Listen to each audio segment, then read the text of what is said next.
Hi hello welcome to best of the day. ఈ రోజు best of the డేలో భారత అత్యవసర స్థితికి సంబంధించి కొన్ని కీలకమైన విషయాల గురించి తెలుసుకుందాం. Let's start the programme.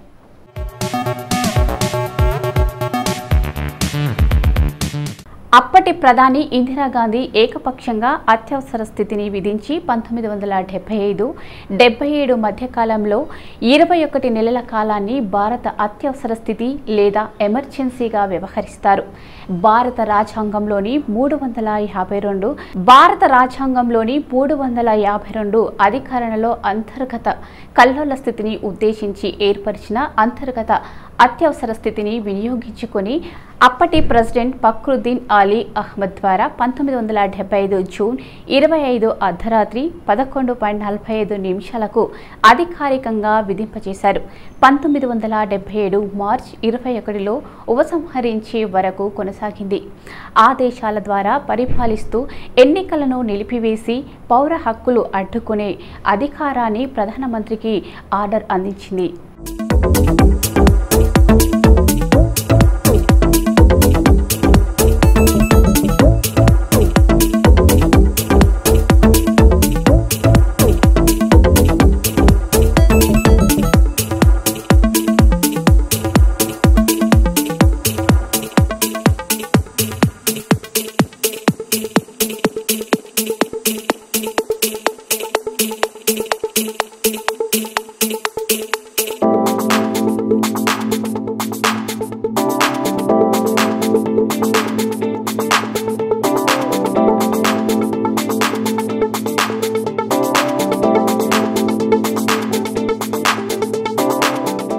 ఎమర్జెన్సీలో ప్రధానంగా ఇందిరాగాంధీ రాజకీయ ప్రత్యర్థులను జైలుపాలు చేసి పత్రికలను సెన్సార్ చేశారు. ప్రధానమంత్రి కుమారుడు సంజయ్ గాంధీ ముందుండి నడిపిన మాస్ స్టెరిలైజేషన్, సామూహిక గర్భ నివారణ కార్యక్రమం వంటి ఇతర దురహగతాలు కూడా నివేదితమయ్యాయి.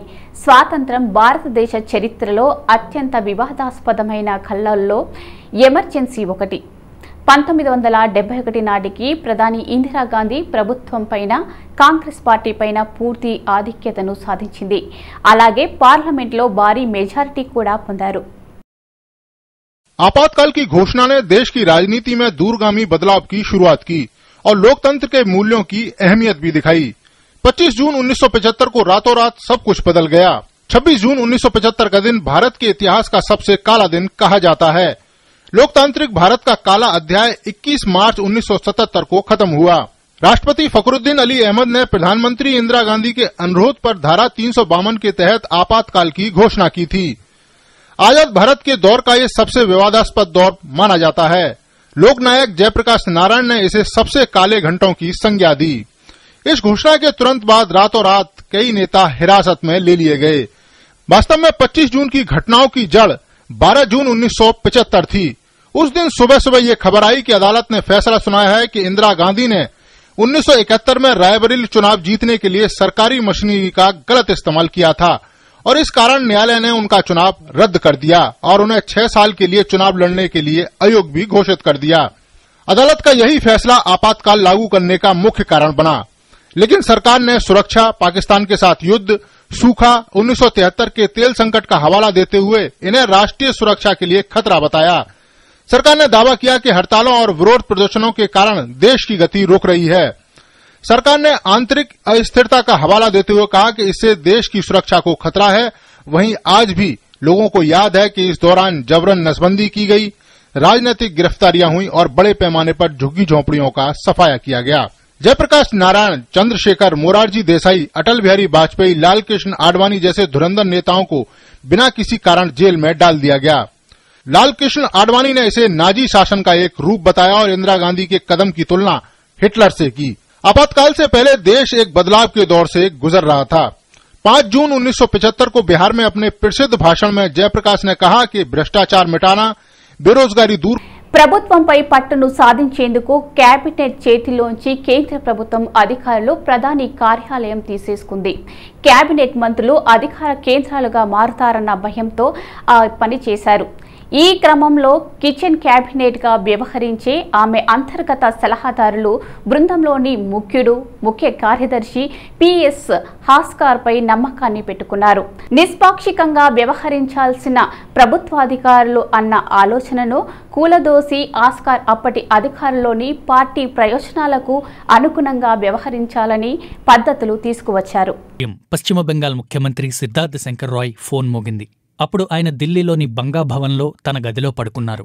అవతలి వైపు Indira Gandhi personal secretary RK Dhawan ఉన్నారు. ఆయన రాయ్ను ప్రధానమంత్రి నివాసానికి రావాలని కోరారు. ఆయన 1 సఫ్దర్జంగ్ రోడ్ చేరుకునేసరికి ఇందిరాగాంధీ తన గదిలో పెద్ద టేబుల్ ముందు కూర్చుని ఉన్నారు. దానిపై నిఘా వర్గాల నుంచి వచ్చిన రిపోర్టుల కుప్ప ఉంది. తర్వాత 2 గంటలు ఆమె దేశ పరిస్థితి గురించి మాట్లాడుతూనే ఉన్నారు. దేశవ్యాప్తంగా అరాచకం చెలరేగుతోందని ఇందిరా అన్నారు. గుజరాత్, బీహార్ అసెంబ్లీలు రద్దు చేసేశారు. విపక్షాల డిమాండ్లకు అంతులేకుండా పోయింది. మనం కఠిన నిర్ణయం తీసుకోవాల్సిన అవసరం ఉందని ఆమె అన్నారు. అమెరికా అధ్యక్షుడు రిచర్డ్ నిక్సన్ రూపొందించిన ఓ జాబితాలో తాను అందరికంటే పైన ఉన్నానని కూడా ఆమె చెప్పారు. చిలీ అధ్యక్షుడు సాల్వదోర్ అయాందేకు జరిగినట్లే CIA సాయంతో తన ప్రభుత్వాన్ని కూడా కూల్చేస్తారేమో అని ఆమె భయపడ్డారు. తర్వాత ఓ ఇంటర్వ్యూలో కూడా భారత్కు ఒక షాక్ ట్రీట్మెంట్ అవసరం వచ్చిందని ఇందిర అంగీకరించారు. రాజ్యాంగాంశాల్లో నిపుణులుగా భావించే సిద్ధార్థ రాయ్ను ఆమె పిలిపించారు. ఆసక్తికరమైన విషయం ఏంటంటే అప్పటి వరకు ఆమె తమ న్యాయశాఖ మంత్రి HR గోఖలేతో దాని గురించి ఎలాంటి చర్చలు జరపలేదు. నన్ను తిరిగి వెళ్లి ఒకసారి రాజ్యాంగ స్థితిని తెలుసుకోనివ్వండి అని రాయ్ ఆమెతో అన్నారు. ఇందిరా అంగీకరించారు. కాని త్వరగా తిరిగి రావాలని ఆయనకు చెప్పారు. తిరిగి వచ్చిన రాయ్ భారత రాజ్యాంగమే కాకుండా అమెరికా రాజ్యాంగ సంబంధ అంశాలపై కూడా దృష్టి పెట్టారు. మధ్యాహ్నం 3:30కు ఆయన మళ్లీ 1 సఫ్దర్జంగ్ రోడ్డుకు వెళ్లారు. అంతర్గత సమస్యల నుంచి బయటపడ్డానికి సెక్షన్ 351 కింద అత్యవసర స్థితి విధించవచ్చని ఇందిరకు సూచించారు. అత్యవసర స్థితి విధించే ముందు క్యాబినెట్కు తాను ఆ విషయాన్ని చెప్పాలనుకోవడం లేదని రాయ్తో ఇందిర చెప్పారు. దాంతో మంత్రిమండలి సమావేశం ఏర్పాటు చేయడానికి తగిన సమయం లేదని మీరు రాష్ట్రపతికి చెప్పవచ్చని రాయ్ సూచించారు. ఆ ప్రతిపాదనతో రాష్ట్రపతి దగ్గరకు వెళ్లాలని సిద్ధార్థ్ శంకర్ రాయ్ను ఇందిర కోరారు. నేను పశ్చిమ బెంగాల్ ముఖ్యమంత్రిని అని చెబుతూ రాయ్ దానికి నిరాకరించారని కేథరిన్ ఫ్రాంక్ తన ఇందిర అనే పుస్తకంలో చెప్పారు. అయితే ఇందిర తనతో పాటు రాష్ట్రపతి భవన్కు రావాలని ఆయన్ను కోరారు. ఇద్దరూ సాయంత్రం 5:30కు అక్కడికి చేరుకున్నారు. ఫక్రుద్దీన్ అలీ అహ్మద్కు మొత్తం విషయం చెప్పారు. ఆయన ఇందిరతో మీరు ఎమర్జెన్సీ పత్రాలు సో చూసారు కదా, భారత అత్యవసర స్థితికి సంబంధించి కొన్ని కీలకమైన విషయాల గురించి తెలుసుకున్నారు కదా. జూన్ 25వ తేదీన ఒక్కసారి చరిత్రలోకి వెళ్లి చూస్తే ఎంతో మంది ప్రముఖులు జననాలు జరిగాయి. మరి ఒక్కసారి చరిత్ర పుటల్లోకి వెళ్లి నేడు జన్మించిన ప్రముఖులు ఎవరో తెలుసుకుందామా రండి.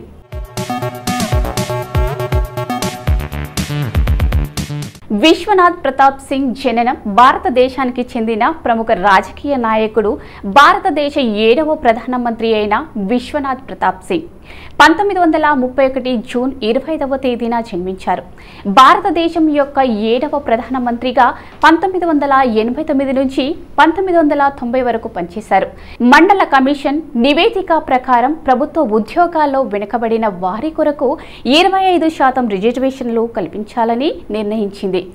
ఈయనే 1969లో ఉత్తరప్రదేశ్ రాష్ట్ర శాసనసభకు భారత రాజకీయ కాంగ్రెస్ పార్టీ సభ్యుడిగా ఎన్నికయ్యారు.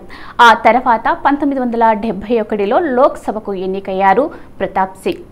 దొంగతనాలు అదుపు చేసే క్రమంలో వ్యక్తిగత వైఫల్యం పొందినందుకు గాను రాజీనామా చేయడంతో దేశవ్యాప్తంగా పేరు పొందారు ఈయన.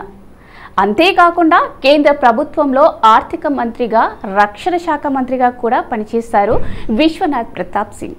एक समस्या और बड़ी समस्या जिसका जिक्र मैंने पहले दिन भी किया था, राम जन्मभूमि और बाबरी मस्जिद का आया हुआ।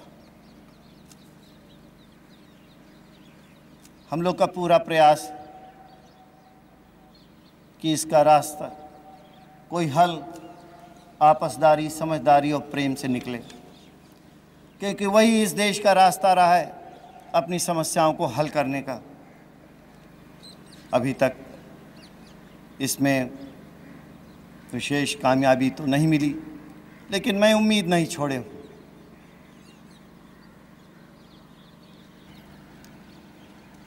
कुछ आर्थिक परिस्थितियाँ रही हैं, मुद्रास्फीति रही है कुछ समय से, बजट के घाटे भी रहे हैं, उससे हम लोग जूझ रहे हैं। उन पे भी काबू करने में कुछ समय लगेगा, लेकिन इसी के साथ हम ये भी कह देना चाहते हैं कि जनता के इस तकलीफ से जो मुनाफाखोरी करना चाहेंगे उनके साथ मजबूती से निपटा जाएगा, उसमें कोई చూసారు కదా, జూన్ 25వ తేదీన చరిత్ర నేడు జన్మించిన ప్రముఖుల గురించి తెలుసుకున్నారు కదా. మరి ఇదే రోజున పుట్టినరోజు జరుపుకుంటున్న టాలీవుడ్ సీనియర్ శారదకు పుట్టినరోజు శుభాకాంక్షలు తెలియజేస్తూ మరి శారద నటించిన కొన్ని హిట్ మూవీస్ తాలూకు విశేషాలు తెలుసుకుందామా.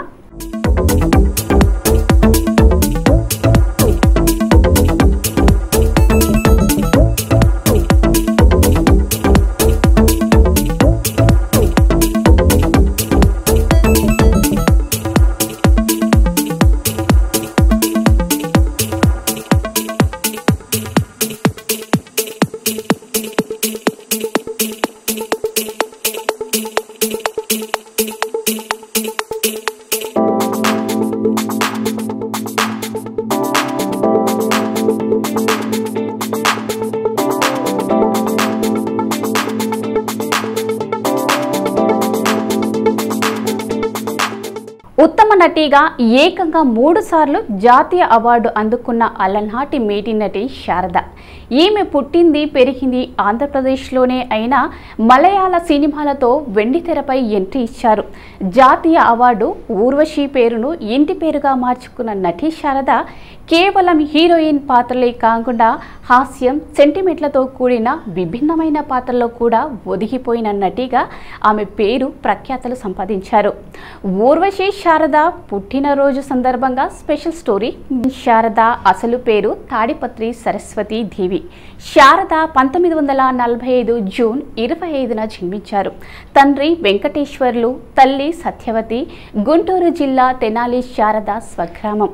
చిన్నతనంలో శారద భరతనాట్యం నేర్చుకున్నారు. అప్పట్లో నటకాలకు మంచి డిమాండ్ ఉండేది. నటులంతా నటకాల ద్వారా సినిమాల్లోకి వచ్చేవారు. ఇదే క్రమంలో నటన పట్ల శారద ఇష్టం పెంచుకున్నారు. శారద తొలుత నాటకాల్లో నటించాలని అనుకున్నారు. అయితే ఆమె తండ్రికి తాను నాటకాలు వేయడం ఇష్టం లేదు. కానీ శారద ప్రతిభను గుర్తించిన ఆమె తల్లి ధైర్యం చేసి తన కూతురిని నటనా రంగంలోకి పంపారు. చెన్నైలో శారద వాళ్ళ అమ్మమ్మ కుటుంబీకులు ఉండేవారు. చెన్నైకు తరచూ వెళ్లడంతో అక్కడి సినీ వాతావరణం చూసి శారదకు కూడా చలనచిత్రాల్లో నటించాలనే ఆసక్తి పెరిగింది.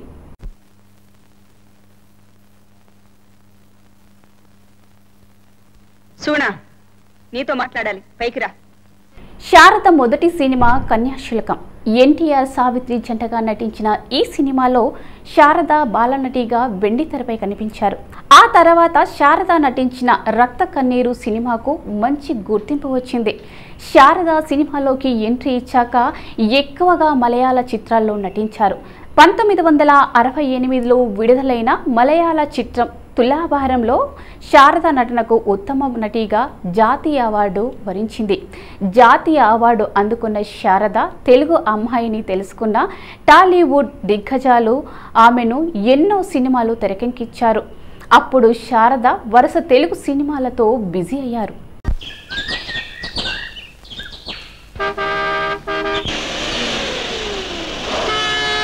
Hello. Oh, you don't know me. I see. It's me. నాతో ఏమైనా మాట్లాడాలనుకుంటున్నారా? మాటలతో కాలం వృధా చేయటం నాకు ఇష్టం. సంబంధం లేని వ్యక్తులతో మాట్లాడటం నాకు ఇష్టం. That's fine. పేరు చెప్పి పక్కన వచ్చి కూర్చుంటే పసందగా ఉంటుందేమో. పోనీ నా పేరు చెప్పనా? రఘురాముడు. ఎస్, రఘురాముడు. కోటీశ్వరుణ్ణి, పెళ్లి కాని వాడిని. అందమైన అమ్మాయిలతో హాయిగా ఆడుకుంటూ పాడుకుంటూ తిరగటమే నా ఏకైక హాబీ. నువ్వు అంటే నీకు ఇష్టమైన చీరలో, నగలు ఎన్నో కొనుక్కోవచ్చు. పెద్ద పెద్ద కారులో తిరగచ్చు, బంగాళాల్లో ఉండొచ్చు. ఆడవాళ్ళంటే ఆట బొమ్మలు అనుకున్నావా? Why not? Counter. What? Be careful.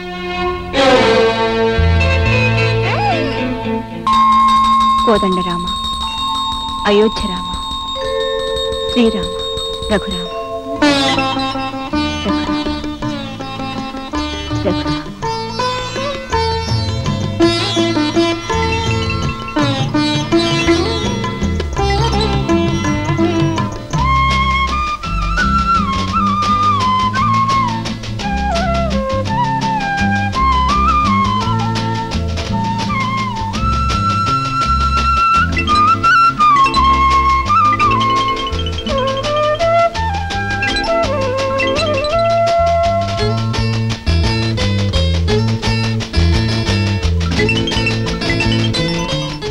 పేరేంటండి? పేరు కూడా తెలియకుండా పెళ్లిలా చేసుకోపోతున్నారు. పేరు తెలుసుకుని ప్రేమించే రోజులు ఎప్పుడో పోయాయండి. అంటే ప్రస్తుతం ప్రేమలో ఇంతవరకు మునుకున్నాం. అవును, ప్రేయసి పేరు తెలియని ప్రేమికులు ఉంటారండి ఎక్కడైనా. అయ్యో రామా, ఇది రాకెట్ ఇవ్వమండి. అసలు మొదట బస్సులో కలుసుకున్నామా, కళ్ళు కళ్ళు కలిసిపోయాయి. ఆ తర్వాత పార్కులో ఎదురయ్యామా, మనసు ఒకటే అయిపోయాయి. ఆ తర్వాత బీచ్లో తారసపడ్డామా, తను లేకనయ్యా. 1972లో విడుదలైన స్వయంవరం అనే మలయాళ సినిమాలో నటనకు శారదకు రెండోసారి జాతీయ అవార్డు లభించింది. ఇక తెలుగు సినిమా నిమజ్జనంలో నటనకు 1977లో మూడోసారి శారద ఉత్తమ నటిగా జాతీయ అవార్డు పొందారు. అప్పట్లో జాతీయ ఉత్తమ నటి పురస్కారాన్ని ఊర్వశి అవార్డు అని పిలిచేవారు. 3 సార్లు జాతీయ అవార్డు అందుకున్న శారద పేరులో ఊర్వశి వచ్చి చేరింది. దీంతో ఆమె పేరు ఊర్వశి శారద అయింది. బలిపీఠం శారద నిమజ్జనం ఊర్వశి ఇంద్రధనస్సును జస్టిస్ చౌదరి అనసూయమ్మ గారి అల్లుడు ప్రతిధ్వని, మేజర్ చంద్రకాంత్, అమ్మ రాజీనామా, అత్తా కోడళ్ళు, యోగి వంటి చిత్రాల్లో శారద నటించారు. జాతీయ అవార్డులను ఎక్కువసార్లు అందుకున్న నటిగా శారద ఓ బాలనటిగా వెండితెరకు పరిచయమైన శారద వివిధ భాషల్లో చలనచిత్రాల్లో విభిన్నమైన వైవిధ్యమైన పాత్రల్లో నటించారు. హీరోయిన్ పాత్రలను పోషించడంతో పాటు అక్క, చెల్లి, వదిన, అమ్మగా ఎన్నో ఏళ్ల పాటు వెండితెరపై కనిపించే పాత్రలో జీవిస్తూ ప్రేక్షకులను వినోదం పంచారు. సినిమాలోకి వచ్చాక శారద నటుడు చెలాన్ని పెళ్లి చేసుకున్నారు. చెలానికి అప్పటికి పెళ్ళయింది. 3 పిల్లలు కూడా ఉన్నారు. భార్య చనిపోవడంతో చెలం శారదను ప్రేమించి పెళ్లి చేసుకున్నారు. కొంతకాలం తర్వాత వీరిద్దరూ విడాకులు తీసుకున్నారు. మీరు చెప్పుకునేది ఏమైనా ఉందా? ఎవరికి? మీకా, ప్రజలకా? మీరు న్యాయస్థానంలో ఉన్నారు కనుక న్యాయమూర్తికే చెప్పాలి. క్షమించండి యువరానర్, న్యాయమూర్తి భవించిన మనుషులెవరూ నాకు ఈ 4 గోడల మధ్య కనిపించడం లేదు. కళ్ళకు గంతలు కట్టిన రాతి బొమ్మ తప్ప. ముద్దాయిగా ఉన్న మీరు ప్రజాస్వామ్య విలువల్ని మర్చిపోయి మాట్లాడుతున్నారు. ప్రజాస్వామ్యమా?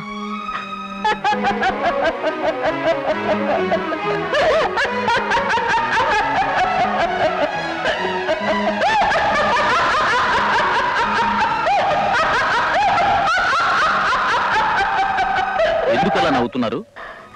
మనిషి చనిపోయాక అతని కుటుంబ సభ్యులందరూ చేరి కొన ఊపిరి ఇంకా మిగిలి ఉందేమోనని ఆశగా చూస్తారు.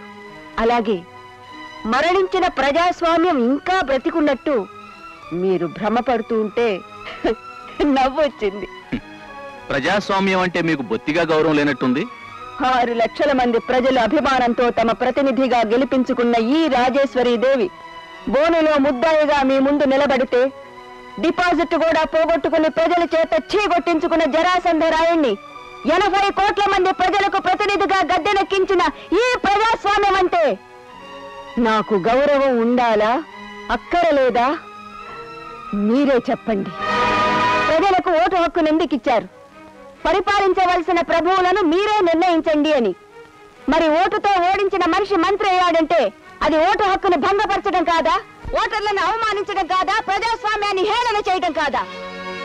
అసలు ఉన్న నిబంధనల ప్రకారం పెద్దల చేత నిర్ణయింపబడవలసిన ప్రజాప్రతినిధులు శాస్త్రము, విజ్ఞానము, కళ, సమూహ సేవ మొదలైన వాటిలో మంచి జ్ఞానము, అనుభవము ఉన్నవారు. తెనాలిలో చేనేత కుటుంబానికి చెందిన శారద 1996లో రాజకీయ జీవితం ప్రారంభించారు. ఎన్టీఆర్ స్థాపించిన తెలుగుదేశం పార్టీలో చేరారు. తెనాలి పార్లమెంటు స్థానానికి పోటీ చేసి శారద ఎంపీ అయ్యారు. కొన్నేళ్ల తర్వాత వైఎస్ఆర్ హయాంలో కాంగ్రెస్ పార్టీలో చేరారు. రాజకీయాల నుంచి దూరమైన శారద వ్యాపార రంగంలోకి ప్రవేశించారు. ఓ చాక్లెట్ కంపెనీకి స్థాపించారు. అది నష్టాలను మిగిల్చడంతో అమ్మేశారు. ప్రస్తుతం శారద తన సోదరుడి ఇంట్లో ఉంటున్నారు. ఈ రోజు శారద తన 77వ. సో ఇదండి ఇవాల్టి బెస్ట్ ఆఫ్ ది డే. ఈ ఎపిసోడ్లోని ఈ రోజుకు సంబంధించిన ముఖ్యమైన విశేషాలు. మళ్ళీ రేపటి ఎపిసోడ్లో మళ్ళీ కలుసుకుందాం. అంతవరకు చిల్డ్రన్, బాయ్ బాయ్.